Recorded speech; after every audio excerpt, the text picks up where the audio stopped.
Director of Public Programs, and would like to welcome to today's STAR Forum, which I'm delighted to see that everyone got the memo. First, however, I'd like to mention a few housekeeping items.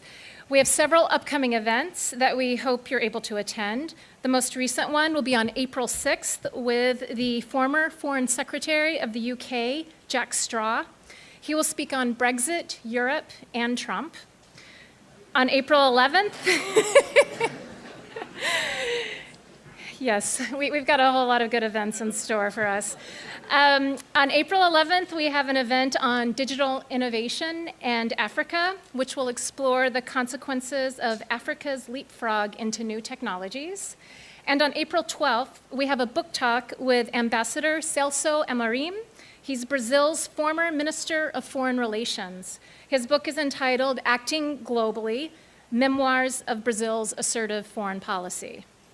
Details for these talks and others are available on our website, or you can pick up a flyer on your way out. Today's talk will conclude with a Q&A from the audience. For those asking questions, we really need you to line up behind the mics. We also ask that you are considerate of time and of others who want to ask questions, because this is a question and answer session, not a personal statement session.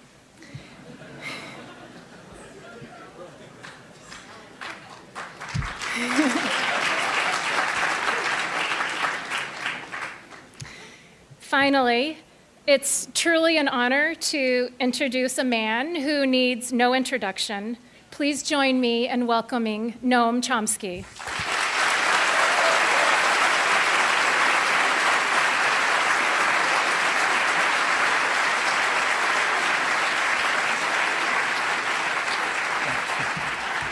Thanks. First question, as always, is can you hear me? Yeah, okay. For quite a few years, I've been intrigued by an interesting debate that took place about 25 years ago between two great scientists, Carl Sagan, Ernst Mayr.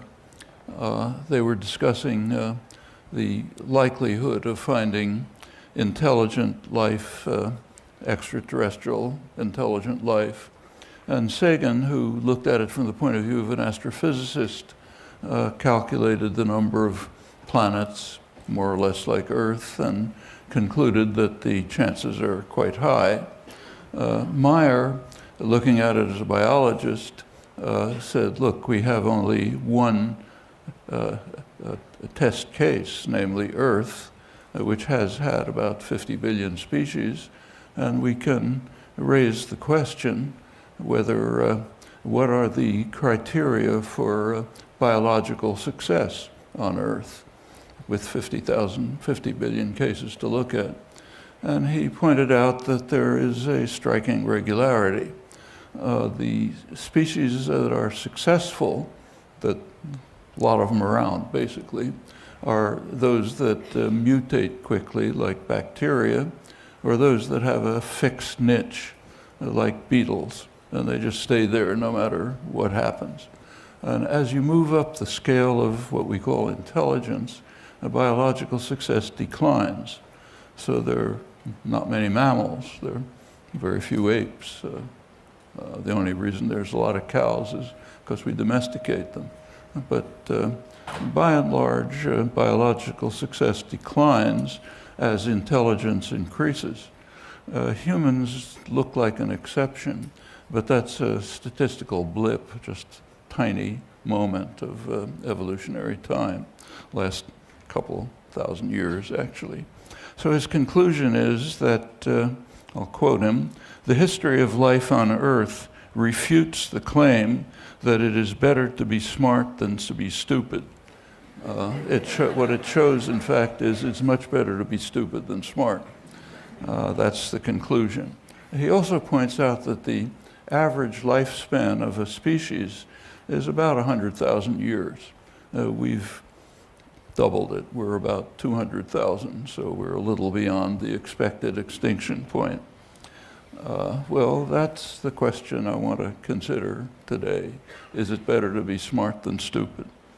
was addressed recently by a very good Indian writer, Amitav Ghosh, has a book called The Great Derangement, Climate Change and the Unthinkable. And in fact, our failure to address the most awesome challenge of human history, with the possible exception of nuclear weapons, is indeed a true derangement and painful evidence for the plausibility of Meyer's thesis that it's better to be stupid than smart. Well, these are the two existential challenges that overwhelm anything else, completely overshadow all other discussions. And their severity and their imminence is illustrated graphically by the famous doomsday clock of the Bulletin of American Scientists. It was initiated in 1947, right at the dawn of the nuclear age. In 2015 and again in 2016, it was moved, the hand was moved forward. Midnight means we're finished. The hand was moved forward to 3 minutes to midnight. That's the closest it had been to midnight since the early 1980s, when there was a major war scare in the early Reagan years. The reasons that they gave were the mounting threat of nuclear war and the failure to deal with climate change. I'll quote what they said is, at the time, the probability of global catastrophe is very high, and the actions needed to reduce the risks of disaster must be taken very soon. That was 2016. At the outset of the Trump term, they found, I'm quoting, the danger to be even greater, the need for action more urgent, and they moved the clock to 2.5 minutes to midnight. The clock is ticking, global danger looms. That's the closest to terminal disaster since 1953, when the United States and Russia exploded their H-bombs. Well, there is an important difference between these two existential threats. If by some miracle we escape nuclear disaster, and anyone who looks at the shocking record will realize that it's a miracle that we've gotten this far, but if by some miracle we do escape, at least we know in principle how to end the plague, get rid of this scourge. Global warming is different. It's inexorable. We might pass a point of no return when the damage that we've done is simply uncontrollable, irreversible, and it might not be far off. Well, the human species is right now undertaking an experiment to determine the answer to Ernst Mayer's question. Is it better to be smart than stupid? And to examine, what I'd like to do now is to examine the course of the experiment just by picking a few dates. So let's start with today. Could be any day, but we'll start with today. If you looked at this morning's newspapers, you see a report on how we're dealing with the two existential crises. One on the nuclear threat. Christopher Ford, the National Security Council Senior Director for Weapons of Mass Destruction and Counterproliferation under the Trump administration, he advises that we should reconsider the unrealistic goal of a world without nuclear weapons that has been advocated, among others, by extremist peaceniks like Henry Kissinger, George Shultz, Sam Nunn, and William Perry. And the reason for abandoning this unrealistic goal of these utopians is Russia's increased aggressiveness, which is incidentally a charge that's dismantled quite effectively in the current issue of Radical Rag that's worth reading now and then, Foreign Affairs, the main establishment journal.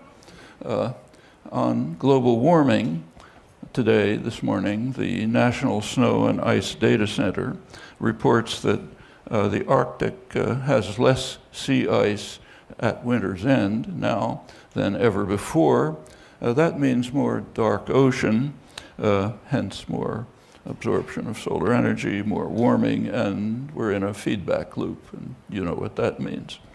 The mean temperature for November was 23 degrees above normal, and at some points in the last couple of months it went to more than 35 degrees warmer than normal. Well, that's today's good news. Let's go back to yesterday. Quote from the Washington Post. Water temperatures at the surface of the Gulf of Mexico and near South Florida are on fire. They spurred a historically warm winter from Houston to Miami. In the Gulf, the average sea surface temperature never fell below 73 degrees over the winter for the first time on record. Galveston, Texas has tied or broken an astonishing 33 record highs since November 1st, while neighboring Houston had its warmest winter on record. Both cities have witnessed precious few days with below normal temperatures since late fall, and on and on. Well, I apologize if this is unfair, but I can't refrain from quoting one of the comments by a reader on this news report. He says, "The Republicans have all this under control. The plan is to have Jeff Sessions and Ted Cruz's dad stand at the shoreline with Bibles in hand. As the sky darkens and the water rises, they will raise their left hand, holding the Bible, and command the seas to settle. And if that fails, Plan B is to run like hell and to blame Obama." Which couldn't say it's better. It's a classic. And it captures the spirit of the times very accurately. Well, there was a second report yesterday in the business press, Bloomberg Business Week. The headline was, "The oil boom is back," and I'll quote it. "The number of oil and gas rigs drilling in the United States has almost doubled since bottoming out at the lowest level in more than 75 years of records. While 24 nations are coordinating to cut oil production and rein in the global supply glut, U.S. producers are moving in the opposite direction. Over the last 4 months, output increased by 500,000 barrels a day, and if that rate of expansion continues, the shale boom will break new production records by summer. The U.S. now produces 9 million barrels a day. We're way in the lead. This illustrates a very crucial fact of current history. The world outside the United States is taking steps, halting steps, but steps towards facing the existential challenge to survival. And meanwhile, the United States, virtually alone, is racing towards destruction with enthusiasm and dedication, which is quite a remarkable fact. Now, of course, the oil industry has plenty of help in helping and moving as quickly as it can to destroy the chances for survival. The IMF reports that the fossil fuel industry extracts a $700 billion annual taxpayer subsidy, which is not in the crosshairs of Mike Mulvaney, I'm sure. And the industry doesn't take chances. In 2016, it spent $117 million in campaign contributions while fielding 720 lobbyists in Washington to make sure that Congress gets the message. And apparently it does. It's a recent Washington Post article which reports that many Republicans in Congress do recognize the severe threat of climate change, but they won't talk about it because of funding pressures from the fossil fuel industry. That's particularly true since Citizens United opened the floodgates even wider for a flood of corporate political funding, which means you toe the corporate line or you're out. Well, that's yesterday. These reports are quite typical of the daily fare. Pick almost any day, find similar things. Well, let's continue to review the experiment that humans are undertaking. I'll just pick a few recent dates from the last few months. So start with November 8th. That was an important day in history for several reasons. Several events took place on November 8th. One of them was very important. Second one was extremely important. And the third was absolutely astonishing. The very important one was the election in the United States. Plenty of coverage of that, so I don't have to talk about it. The extremely important one took place in Morocco. In Morocco, on November 8th, about 200 countries were gathering in, it's called COP22, the international conference under UN auspices to try to deal with the problem of global warming. The goal of the conference was to put some teeth into the Paris negotiations the year before, COP21, December 2015. Now, that conference had aimed to establish a verifiable treaty, but it couldn't do it for one reason. The Republican Congress would not accept any binding commitments. So therefore, the world had to settle for something less, namely informal agreements. And COP22 in Marrakesh, Morocco, was supposed to carry this forward. Well, on November 8th, the conference began. On November 8th, the World Meteorological Association delivered a report, which in their words confirms that 2016 was the warmest year on record, a remarkable 1.1 degrees centigrade above the pre-industrial period, sharply above the previous record set the year before, and in fact approaching the desired limit that was set in Paris as the goal, and other dire reports, which I won't read, but you can pick them up on the internet if you want. Well, that was the World Meteorological Association. But then the deliberations essentially ended. The election results came in from the United States. The conference essentially stopped.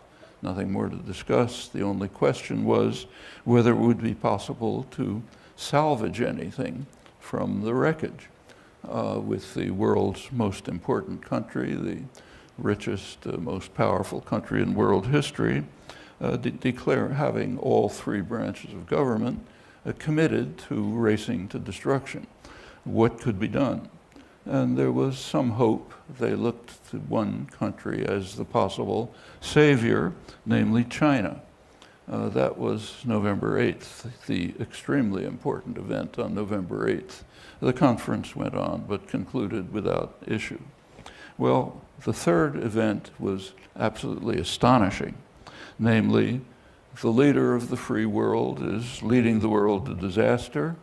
The world is looking to China to save it, and what's the reaction? Silence. Not a word about it. Pick up the newspapers on November 9th, listen to BBC on November 9th, and the days that followed, and you'll see nothing about this. Here's one of the most astounding events in history.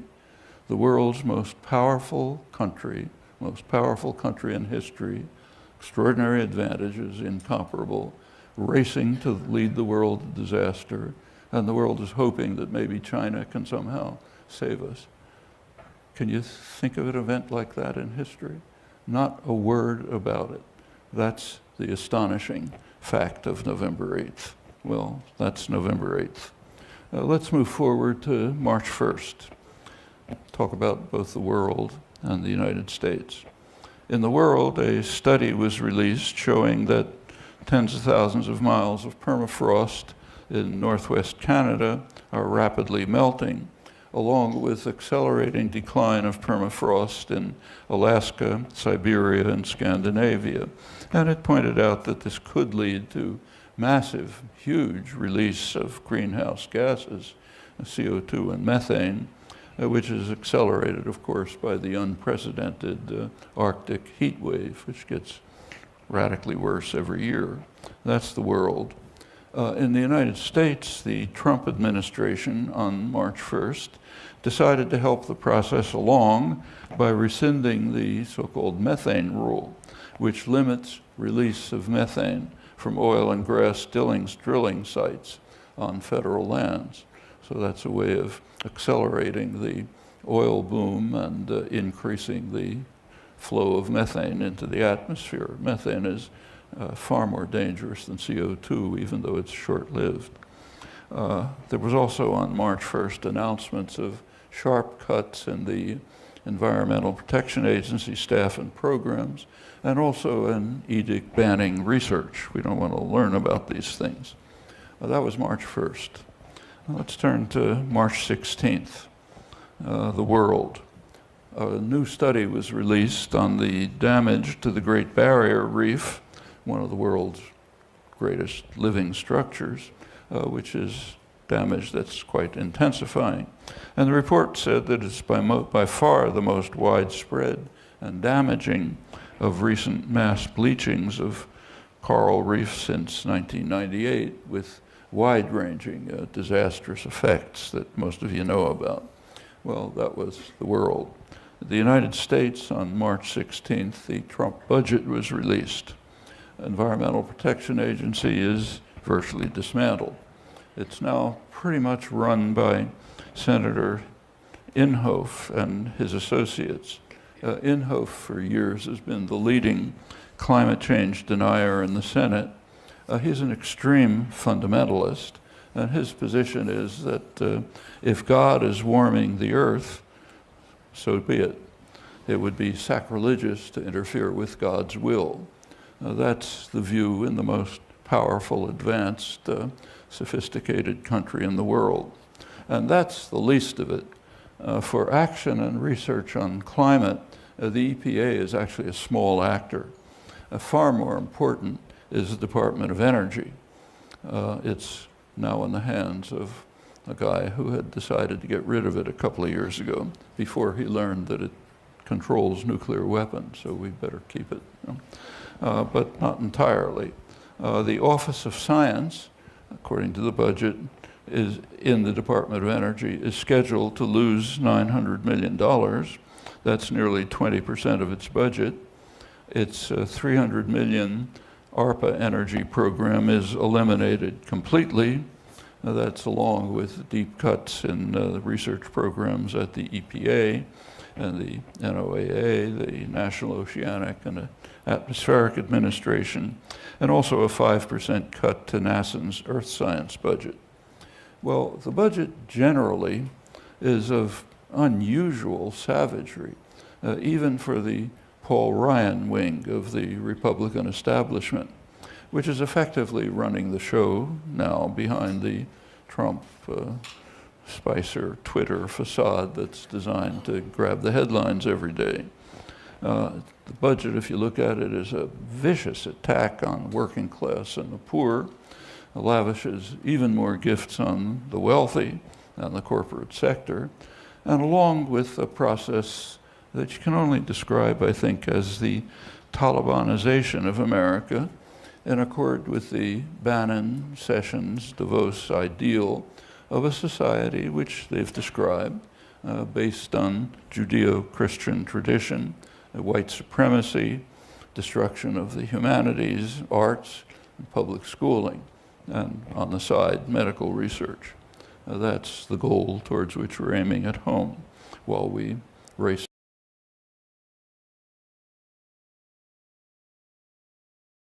Issue of science journals provides more grim forecasts. Those of you who read the science journals regularly are familiar with this. So one recent paper in Atmospheric Chemistry and Physics by James Hansen, 18 other scientists, carries out a comparison between today's climate and the climate of 120,000 years ago, which had approximately the same temperatures, or slightly warmer temperatures than today.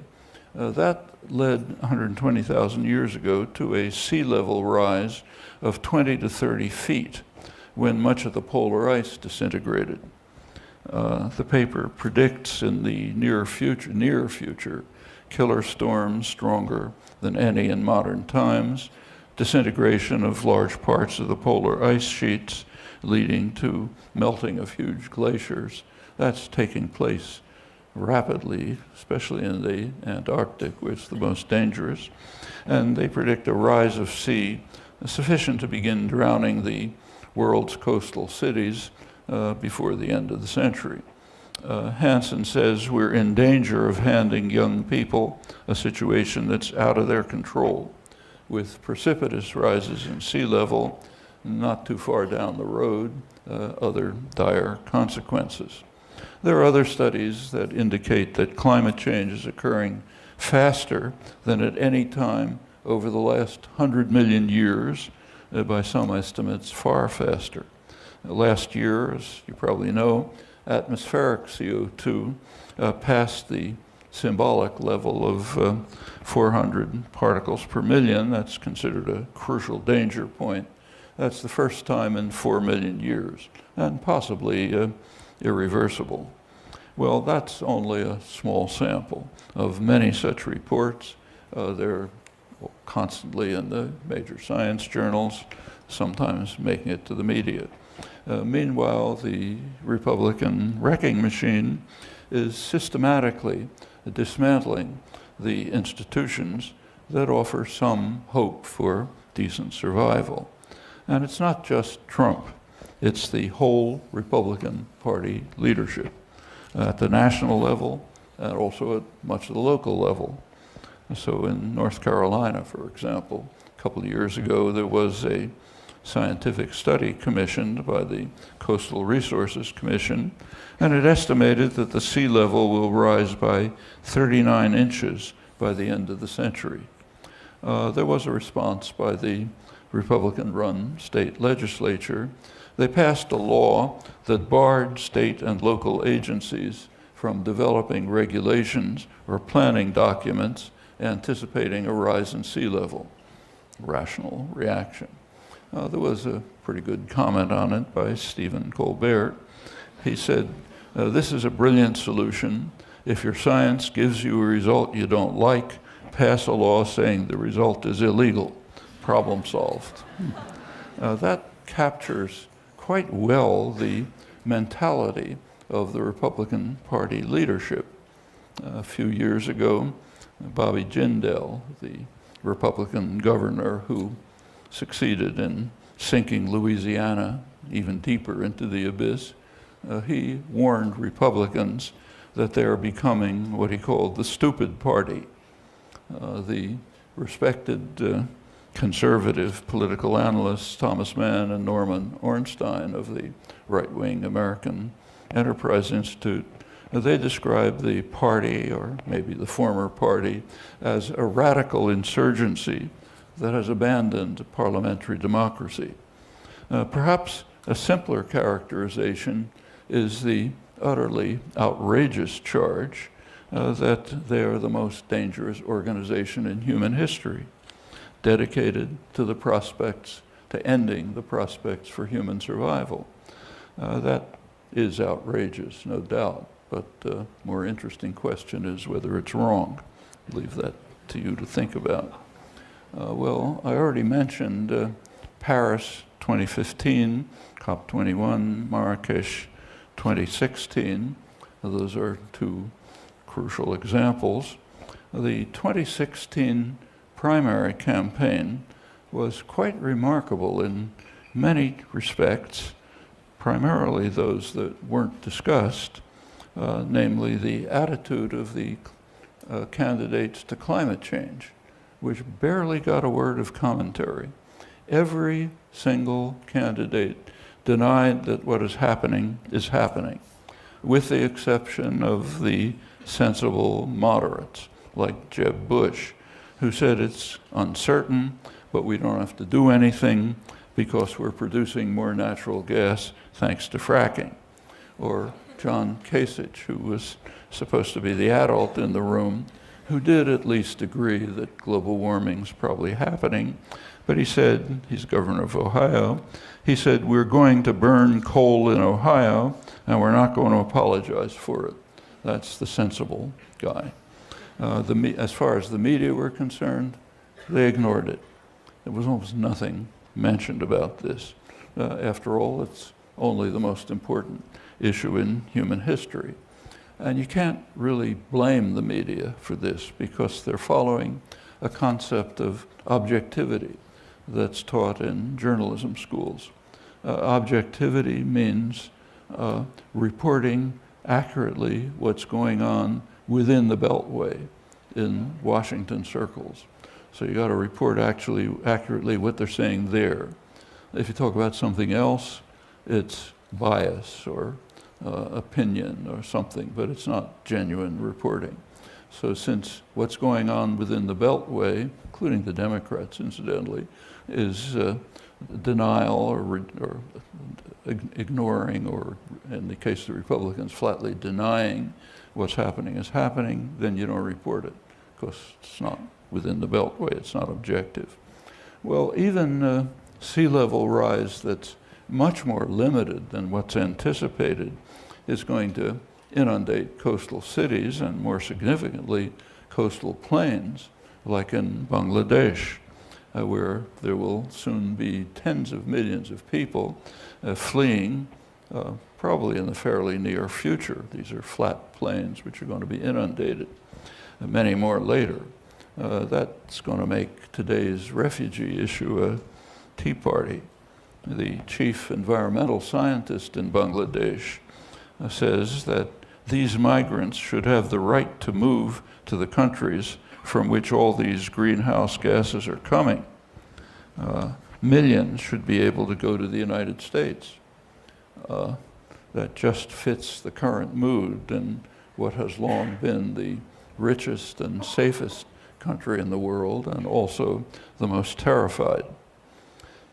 And those who think it's better in Europe can turn to a recent poll showing that a majority of Europeans want a total ban on immigration from Muslim-majority countries. So the idea is first we destroy them, then we punish them for trying to escape from the ruins that we've created. And we have a name for it. We call it a refugee crisis. Well, thousands of people, desperate people, drown in the Mediterranean, fleeing from Africa, where Europe has a certain history with which you're not unfamiliar. In fact, and the same is true of the United States and Central America, of course, and the Middle East. And in fact, the so-called refugee crisis is actually a serious, severe moral and cultural crisis in the West. Well, these two existential crises are related. The Himalayan glaciers are melting, and in the not too distant future, that could threaten the water supplies in South Asia, which are already at dangerously low levels. So 300 million people in India are reported to lack adequate drinking water right now. That could very easily spark conflict between India and Pakistan, two nuclear-armed states constantly at the brink of nuclear war. Right now, in fact, a nuclear war would destroy India and Pakistan, but much worse than that. Could very well lead to nuclear winter, meaning global famine, which pretty much ends organized human life on Earth, which is not very remote if you think it through. Well, that leads us to one final date to look at, one of the most important dates of human history, namely the end of World War II. It was a moment of joy, but also of horror, with the dawn of the nuclear age. I can remember very well my own feelings on August 6th, horror at the events and their constant implications, their import, and astonishment that so few people seem to care about it, either about the enormity of what had just happened or about the fact that we had entered into what may well be the final era of human existence, the nuclear age, the moment when human intelligence had succeeded in developing the means to instantaneously destroy us all. 1947, shortly after, the doomsday clock was instituted, and the hand was set then at 7 minutes to midnight. We're now, remember, at 2.5. Well, we have not only entered the nuclear age, but also the so-called Anthropocene, a new geological epoch in which human activity is dramatically changing the environment. There have been debates about the proper date for the inception of the Anthropocene, but the World Geological Society has made its decision. It settled on 1950 as the beginning of the Anthropocene. That's partly because of radioactive elements that were dispersed across the planet by the nuclear bomb tests and other consequences of human action, including the sharp increase in greenhouse emissions. So the nuclear age and the Anthropocene basically coincide. These are epochs of the post-World War II period. We are also now well into what's called the sixth extinction. It's expected to be similar to the fifth extinction. That was 66 million years ago, when a huge asteroid hit the Earth, destroyed 75% of species, ended the age of the dinosaurs. It opened a way for small mammals to survive and to expand and evolve and ultimately become us about 200,000 years ago. For a long time, humans had fairly limited impact, but by now, in the post-war period, we've succeeded in becoming the next asteroid, destroying species at an enormous rate, perhaps ourselves not too far in the distance. There are careful studies of species extinction, and they have some interesting results. They show that this extinction is different from its predecessors in an interesting respect. The earlier ones were species neutral. Species just disappeared across the board. This one, it's different. It's mostly larger animals that are disappearing disproportionately. And that actually runs through the history of proto-humans, our human ancestors, early human ancestors back around 1 million years. As they expanded their territory, the large mammals declined. And of the many species closely related to us, only one survives, which raises some questions that you might ponder. And that includes the lingering question, Ernst Mayer's, is it better to be smart than stupid? And we have a few years to answer this question, not many. So how are we answering it? Well, one step was George W. Bush's abrogation of the ABM treaty, followed now under Obama, Bush and now Obama, followed by ABM installations right near the Russian border, allegedly for defense against non-existent Iranian nuclear missiles. You can believe that if you believe the tooth fairy, which Russia doesn't. They have good reason to regard it as a first strike weapon, as strategic analysts understand missile defense to be on all sides. The next step was offering NATO membership to Ukraine. Ukraine is the Russian geostrategic heartland. That was George Bush, but the efforts have been pursued by Obama and Clinton. Well, the Comprehensive Test Ban Treaty would at least end nuclear tests, which would be a considerable step forward. But it can't go into force until it's ratified by the few holdouts. 3 are crucial, the nuclear weapon states that refuse to ratify it: China, Israel, and the United States. The major nuclear powers, US and Russia, which have overwhelming preponderance of nuclear weapons, are both expanding, modernizing their arsenals in quite dangerous ways. That includes tactical nukes that can be scaled down to battlefield use under low-level command, could easily lead to very rapid escalation if there were any conflict, and any conflict between Russia and the United States is essentially terminal for everyone. That's pretty obvious.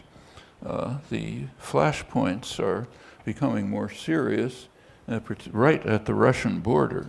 Notice the Russian border, not the Mexican border. That's a fact worth considering. And it's a result of expansion of NATO right after the collapse of the Soviet Union. This was in violation to verbal promises to Mikhail Gorbachev, verbal promises that NATO would not expand. The phrase was 1 inch to the east. That meant East Germany. Nobody was thinking about anything beyond.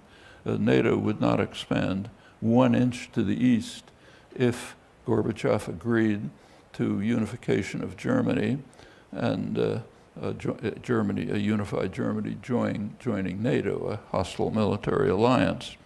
It was a pretty remarkable concession in the light of the history of the past half century, when Germany alone had practically wiped Russia out 2 times. Well, that was the agreement, but verbal. NATO at once expanded to East Germany, then beyond under Clinton, right to the Russian border. There's recent archival work by University of Texas young historian Joshua Schifrinson. It was published in the MIT journal International Security, worth looking up. It very strongly suggests that President Bush, #1, the statesman Bush, and Secretary of State James Baker, who were the negotiators, strongly suggested they were consciously deceiving Gorbachev, pretending to make an agreement which they intended to violate. And were very careful not to put anything on paper. So when Gorbachev complained, he was told it was just a gentleman's agreement, and the implication, unstated implication, was if you're stupid enough to believe in a gentleman's agreement with us, it's your problem, not ours. Well, Gorbachev did propose a vision of what he called a common European home, Brussels to Vladivostok, security system with no military alliances. That's a fading dream. George Kennan and other senior statesmen had warned right away that NATO expansion is what they called a tragic mistake, policy error of historic proportions. That's Kennan. And it's now leading to rising and serious tensions on the traditional invasion route through which Russia was virtually destroyed twice during the past century by Germany alone. The risk of terminal nuclear war is not slight, and that's one of the 2 reasons why the hand of the doomsday clock is moving so close to midnight. Well, with some justice, European historian Richard Sakwa writes that NATO's prime concern now is to manage the risks created by its existence, which is quite accurate, I think. And it bears on Ernst Mayer's conclusions. That's how we're dealing with one of the 2 crises. What are the others? How about global warming? Well, we're answering Mayer's question by unilateral withdrawal from the world's efforts to address the crisis, not just withdrawal, but replacing their efforts with a dedicated race to the precipice, even more rapidly by sharp increases in fossil fuel use, that includes coal, and refusing the promised subsidies to poorer countries to develop renewable energy, and dismantling the regulatory apparatus so that profits can boom along with threats to survival. And we can't stress too strongly the enormity of the fact that the United States is alone in the world in this respect since November 8th. And the no less astonishing fact that this extraordinary development barely registers in the so-called information system, should have regular screaming headlines and be the most prominent issue in the academic and intellectual world, which is more evidence about the great derangement. And no less astonishing is the fact that while the richest and most powerful country in world history, with incomparable advantages, is leading the effort to intensify the likely disaster, while that's happening, efforts to avert the catastrophe are being led worldwide by what we call primitive societies, the First Nations in Canada, tribal and Aboriginal societies elsewhere. So, for example, Ecuador, which has a large indigenous population, sought aid from European countries, rich European countries, to allow it to keep its oil reserves underground where they ought to be, even at a cost of considerable profit. The aid was refused. Ecuador revised its constitution in 2008 to include what are called the rights of nature, having intrinsic worth. The same in Bolivia, with an indigenous majority. And quite generally, the countries with large and influential indigenous populations are well in the lead in seeking to preserve the planet, while the countries that have driven indigenous populations to extinction or extreme marginalization are racing towards destruction, which is perhaps something more to think about. Well, outside of the world center of devastation and destruction, which is right here, some things are being done. Not enough by any means, but not negligible, and an indication of what can be done. So Denmark is aiming to reach 100% renewable electricity within 20 years, and in all sectors by 2050. Germany, which is the most successful state capitalist economy, has tripled renewable energy for electricity in the past decade, aims to increase it by almost half by 2025, and more than 80% by 2050, and by then to have reduced greenhouse gas reductions to 80 or 90% of 1990 levels. China, which is still a huge polluter, is well in the lead in production of solar panels and also development of advanced solar technology, claims to be phasing out coal plants. In the United States, Hawaii passed a law mandating that all the state's electricity will come from renewable sources no later than 2045. And right here, several Massachusetts Democrats have filed a bill that's SD 1932, if you want to look it up, which requires that the state use 100% renewable energy by 2035 and mandates elimination of all fossil fuels in the state by 2050, so 100% renewables.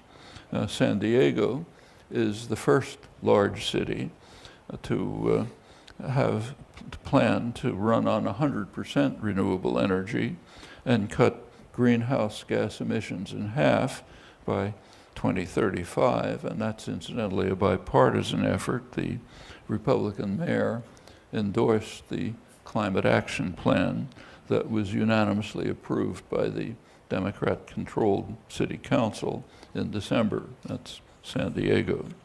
And in fact, in a period when the federal government is in the hands of bulls in the china shop, states and cities can still do quite a lot. And the federal government could also do so in the right hands. So one of Hillary Clinton's programs was to shift all households to total renewable energy in 4 years. It's quite feasible, would create many jobs along with weatherization and other forms of conservation. And federal regulations in recent years have had some positive effects, unfortunately counterbalanced by support for greater fossil fuel production. There's a final assessment by the Obama administration. It was published in Science, the journal Science, a couple months ago. It reports that by 2015, total energy consumption was 2.5% lower than it was in 2008, while the economy grew by 10%. Now, the reduction is by no means enough, but it does remind us that growth is not in itself a menace to the environment. Depends on what kind of growth. So, for example, development of a rational mass transportation system, or development of renewable energy, or growth in education and R&D. They can all, that's growth, and it can all improve prospects for addressing the crises while also significantly improving lives. The Obama assessment reports that about 2.2 million Americans are employed in the design, installation, manufacture of energy efficiency products and services, as compared with half that number employed in the production of fossil fuels and their use for electric power generation. And the current oil boom, which I mentioned earlier, creates almost no jobs because it's almost all automated. Well, again, it's nowhere near enough, but not insignificant, and more important, an indication of what can be done. And there's good reason to think it can. Harvey Michaels is research director of energy management at Sloan School here. He's shown, I think, persuasively how ambitious but feasible measures beyond those now contemplated internationally, that's internationally apart from the Republican US, such measures could meet the goal of keeping global temperatures below 2 degrees centigrade. That's considered the major danger point. Ernie Moniz, now back at MIT, has produced figures about declining costs for clean energy technologies that lead him to conclude, I'll quote him, that climate change may have inspired the energy revolution, but price makes it inevitable, and maybe even in time, at least with enough effort. Well, replacing fossil fuels by renewable energy is the major issue, but it's not the only one. The UN Economic Program, summarizing recent scientific studies, estimates that industrial meat production contributes about 10 to 25% of total greenhouse gas emissions. Not so much CO2 as methane and nitrous oxide, both greenhouse gases. The variation in the estimates depends on whether the figures take into account deforestation and other land use changes associated with livestock. Now, livestock is about 80% of agricultural emissions. Now, this is mostly industrial meat production, which is quite vicious, as you know. It's designed to maximize profit with animals treated as efficient production elements, awful effects on animals, but also a significant increase in greenhouse gas emissions. Actually, pre-capitalist animal agriculture didn't have those problems. Quote from the UN report, under natural conditions, which were maintained for thousands of years and still widely exist around the world, there's a closed circular system in which some animals feed themselves from landscape types which would otherwise be of little use to humans. They thus convert energy stored in plants into food, while at the same time fertilizing the ground with their excrements, Although not an intensive form of production, this coexistence and use of marginal resources was, and still is in some regions, an efficient symbiosis between plant life, animal life, and human needs. But capitalist industrial production aimed at profit maximization has changed all that.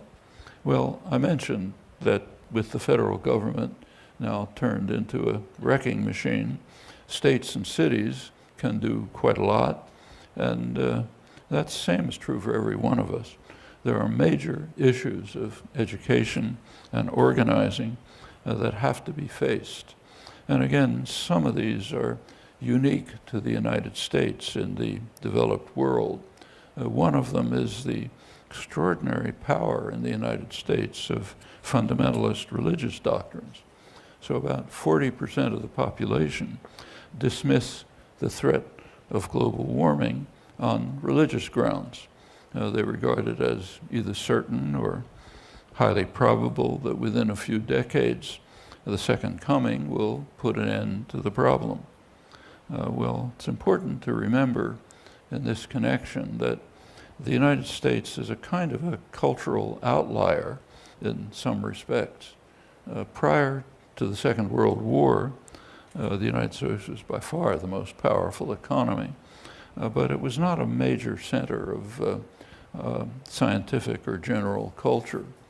So if you wanted to be a physicist, you'd go to Germany. You want to be a writer, an artist, go to Paris, and so on. Had personal experience with the residue of this when I was appointed to MIT in 1955. One of the teaching assignments was to help scientists and engineers fake their way through reading exams in French and German. That was a residue of the fact that before the war, that's where the scientific literature was.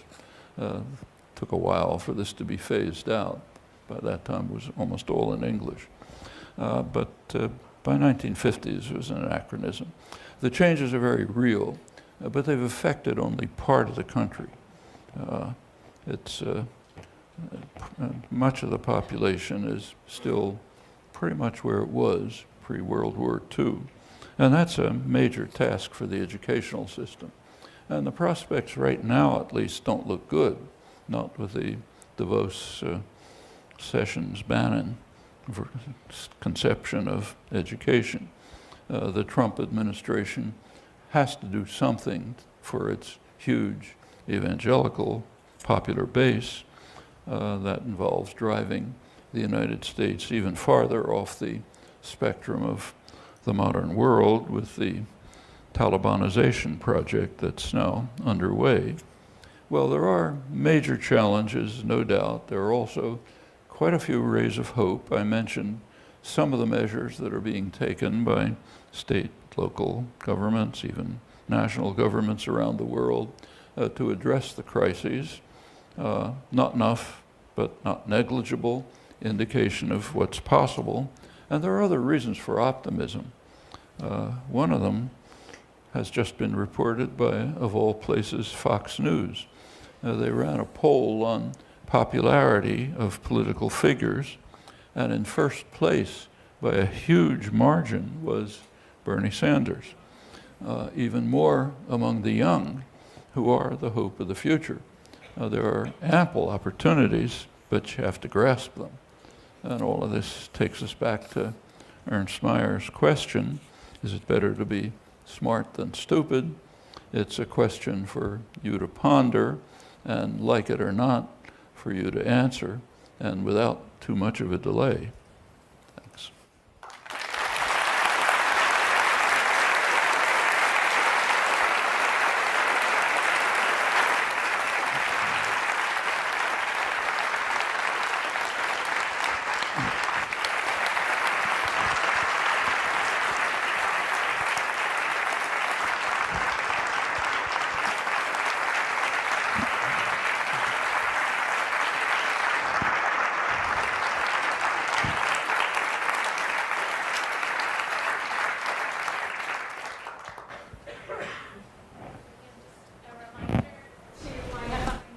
For your questions.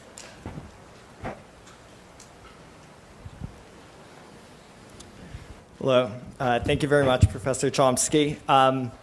With all these sort of existential crises, if you were to put yourself in the body of a 20-something-year-old growing up today, how would that shape your sort of life decisions with these two crises? If I was 20 years old? Yeah. Pretty much the way it did when I was, 16 years old, on August 6th, 1945. I happened to be a junior counselor in a summer camp, and the news was reported in the morning, broadcast everyone, atomic bomb wiped out Hiroshima, everyone went on to their next activity, baseball game or whatever it was.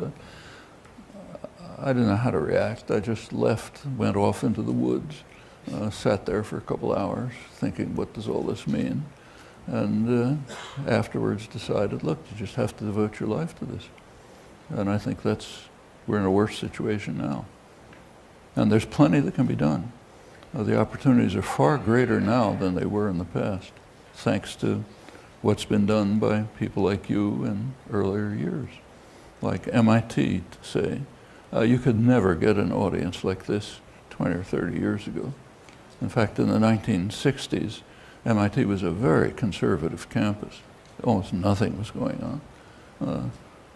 About a dozen undergraduates, just changed the place enormously. And it's been very different ever since. And that's happened all around the country, which means that you have a legacy that you can build on. Plenty of challenges, but plenty of opportunities. And the question is, do you decide to grasp them or not? Thank you. So thank you. I'm wondering, Noam, how much emphasis you would place on the possibility of finding solutions addressing the problems you've laid out outside the framework of the current political system in the United States, and how much emphasis you would give to the need, the necessity of taking this political system head on and changing it, and what do you think we need to do to change the system to open up the possibilities that you're talking about? Well, I think there are good grounds for changing the nature of the political system pretty radically. I'm in a system of organization of production, let's say, just keeping to that, which is geared towards profit maximization, not use, is inherently destructive. A system of institutional organization in which the basic functioning institutions are totalitarian, like a business, top-down control, you fit somewhere in it, take orders from above, give them below, at the bottom you rent yourself. That's inherently, I think, humanly and socially destructive. So there's plenty of changes that could be made, and we can think about them. And in fact, you can try to build within the existing society pieces of what might be a more democratic and humane future society. It's even being done. But you can't change the political system radically unless the great mass of the population comes to a recognition that we're in a situation where the changes that have to be made can't be made and will be resisted within the current system. And we're nowhere near that. So I don't think the question arises as a practical question. It does arise as a question to have in mind in choosing tactics and strategies. Hi, Professor. So as we all leave this lecture hall today, what do you want us to take away from your talk? I mean, I know you left us this one question to ponder about, but beyond that, in the last 2 months, there have been many talks on climate change, on the political climate here. Speakers including former Secretary of State John Kerry and also Nobel laureate Mario Molino, who discovered CFCs. But beyond discussions, in terms of actions, what do you want all of us and also people watching through Facebook to do? I came from a city called Duisburg in Germany, and it used to be part of the heartland of the German coal and steel industries until also past couple years ago, they implemented new energy policies to basically shut down all of these factories that were harming the environment to such a radical degree. And even though it practically crippled the German economy in terms of coal and steel production, ultimately the environment benefited a lot from that. From the energy policies that crippled the economic force, which was coming from the steel and coal industries in Germany, in West Germany, near the Rhine and the Ruhr. But here in America, even though we're having so many discussions about, what can we do in terms of economy? What can we do? Lots of things. I feel like we have, it's more of a question of balance. How much do we want to sacrifice of our economy in order to save the environment? But then some of us, it's just not a matter of action, but more of a matter of discussing things and talking about it. And I just... No. Yeah, I guess the question is what can we do? Exactly. Like, Well, what is the bigger point of your lecture, other than to So ponder you this people question? here, what can you do? All sorts of things. I just mentioned, in fact, a number of them. Take, say, for example, the bill that's pending in the Massachusetts State Legislature. If it was passed, could have a big impact. It could put the state on a direction in the near future towards 100% renewable energy, what San Diego is already moving towards. And San Diego is not exactly a bastion of liberalism. If that can be done there, it can be done here. But it's not going to happen unless there's plenty of pressure for it. I think there are 3 legislators who put it through, and virtually nothing is known about it. So one thing that people can do out of thousands is try to work to get measures like that passed, not only in the state, but even in, say, Cambridge, like San Diego.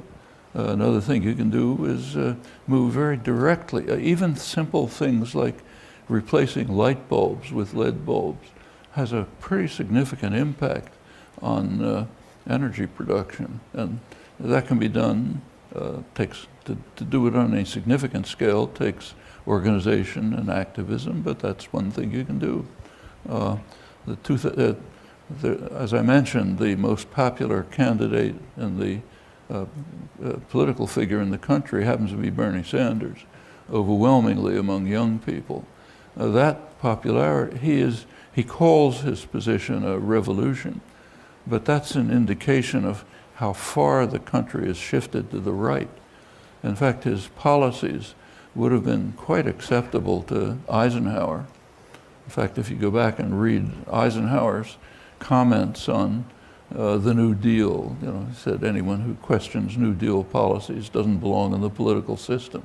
Well, that's just about everybody by now, except Sanders, who's calling for New Deal policies. Eisenhower's comments on the significance of unions, labor unions, are almost unimaginable today, but correct. And that's the right wing in the 1950s.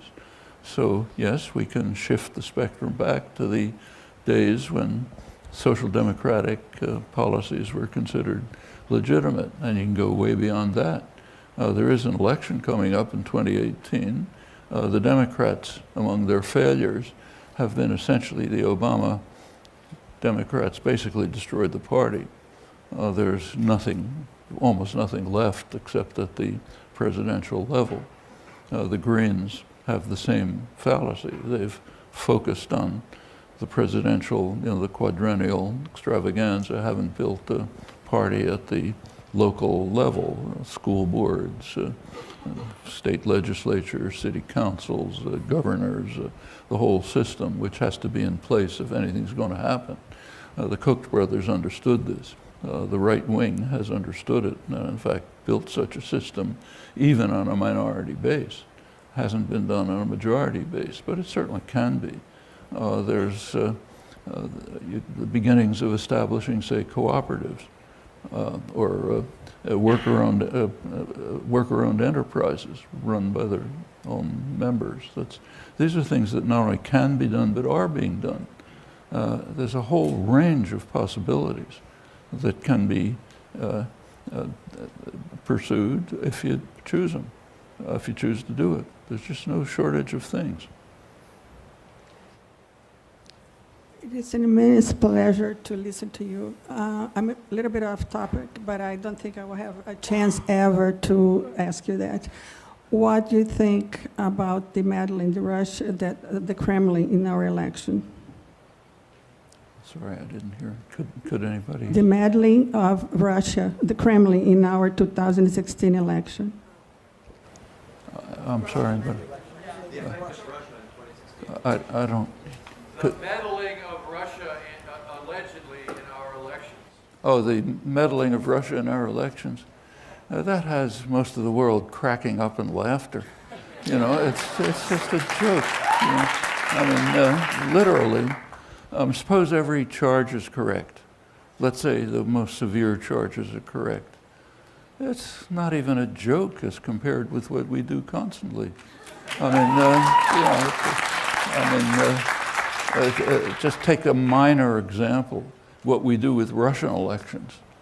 In the early 90s, when Yeltsin was Clinton's favorite, he was supposed to be the guy, the hope for the future. When he destroyed the parliament and overthrew the formal democratic system, he was strongly supported by the United States. In 1996, when he was extremely unpopular, for pretty good reasons, because the shock treatment, the sort of free market policies imposed by American advisors just wiped out the economy and led to the death of millions of people. It was highly destructive. It led to the rise of, the oligarchs, many of them former apparatchiks in the communist system who stole the resources. It was a total disaster. And Yeltsin was the symbol of it. Clinton moved in very extensive, quite openly. There was nothing secret about it. Very openly with everything from loans to advice to direct involvement to try to make sure that our fair-haired boy won. That's 1996. And these are minor examples. I mean, the kind of thing we do constantly is just overthrow the government, institute a military dictatorship. And not in the distant past. It just happened under Obama in 2009 in Honduras. There was a mildly reformist government. The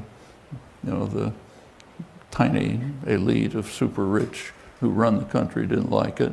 He was kicked out in a military coup. The United States was one of the very few countries that supported it and claimed that the election taken place under a military dictatorship was legitimate. It's basically supporting a military coup to overthrow a parliamentary government. Is that meddling in the election? I mean, it just goes on and on like this. It's, so as I say, this is just making the United States kind of a laughingstock in the world, even if every single charge is correct. And most of them have no basis. Thank you. Thank you. So the silence in the media right now regarding climate change, an existential threat to humanity, is pretty deafening. And you provide an explanation for that in your book, Manufacturing Consent, that there are certain filters that limit the range of acceptable political discourse. I'm wondering, though, it seems like in this recent election cycle that maybe some of those filters are being circumnavigated by increased use of the internet and more democratic social mass media.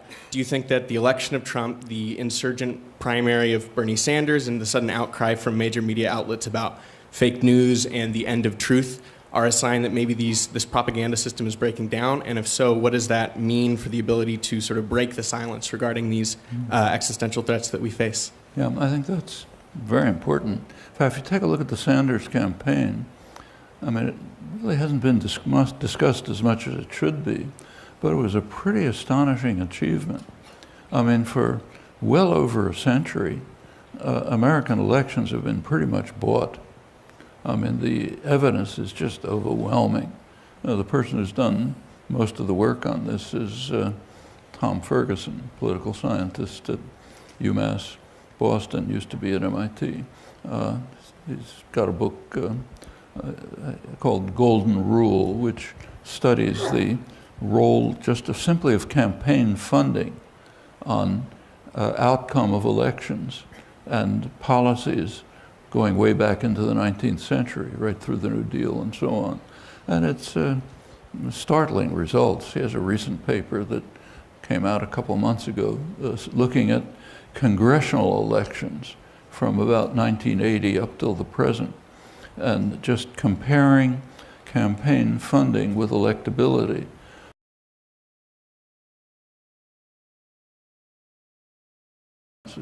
Well, and it's nothing new. I mean, back in 1895, there was a great campaign manager then named Mark Hanna, and he was asked once, what's necessary to run a successful political campaign? And he said, well, you need two things. The first one is money, and I've forgotten what the second one is. You know? That was 1895. It's gotten way more extreme since, and by now it's out of sight. Okay, after over a century of this, somebody comes along who nobody ever heard of. He uses a scare word, socialist, you know. He has no funding, nothing from the corporate sector, and nothing from wealthy people. The media totally against him, almost either ridiculing him or dismissing him. He would easily have won the Democratic Party nomination if it hadn't been for the party shenanigans to keep him out. That's a pretty amazing development. And what it shows is that the institutions they look powerful, but they collapse as soon as the population becomes engaged. They're basically very weak. Actually, that's an insight that goes back hundreds of years.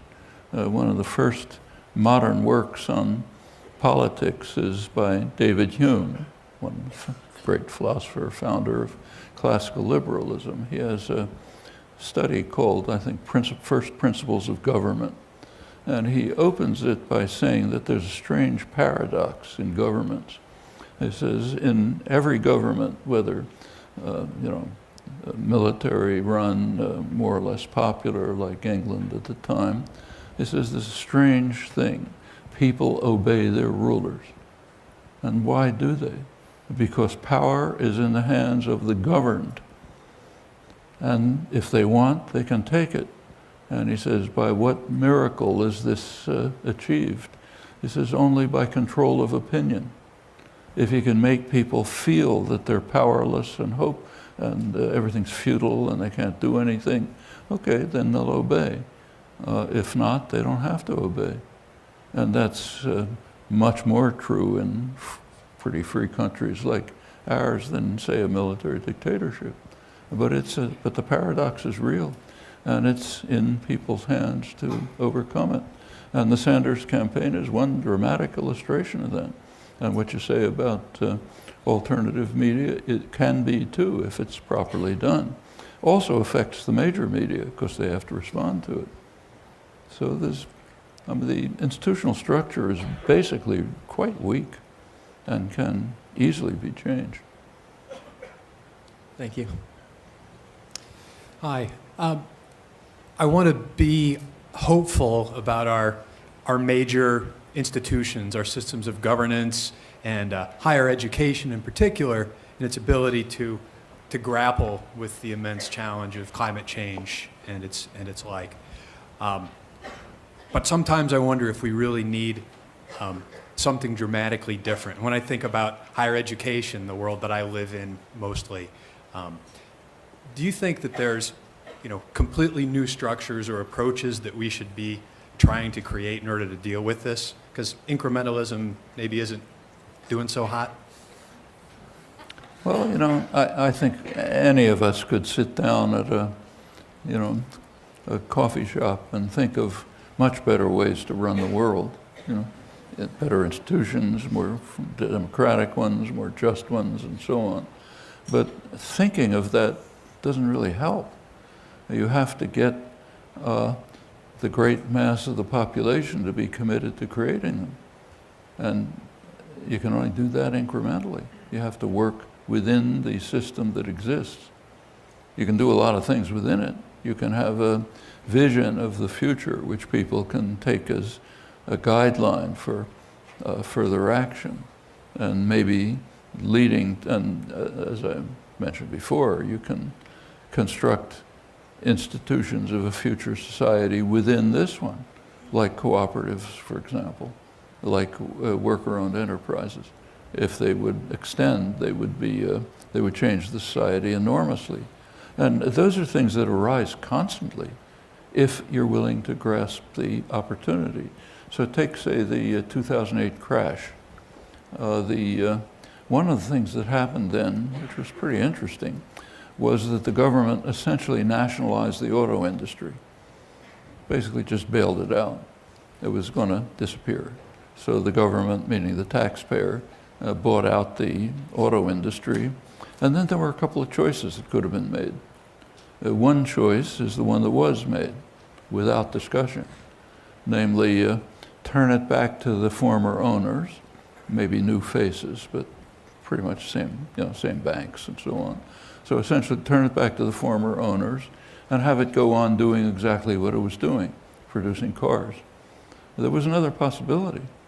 Turn it over to the workforce, let them run it democratically, and have it produce what the society needs, which is not more cars, but rational mass transportation. That was another possibility. But in order for it to be implemented, you had to have mass popular support for it. There was essentially none, so it didn't happen. And things like that happen even right locally in this neighborhood. So a couple of years ago, there was a small plant in Taunton, Mass., suburb of Boston, which was quite successful, a plant making sophisticated parts for aircraft.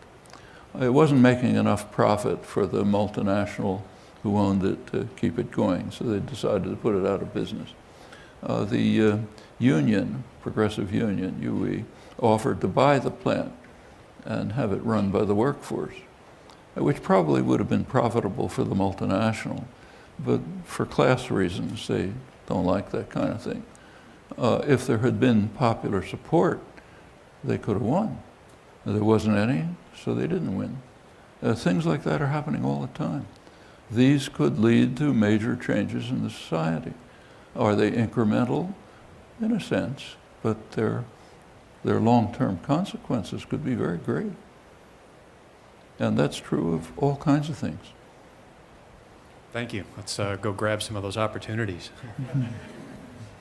I think we have time for one more question. Mm-hmm.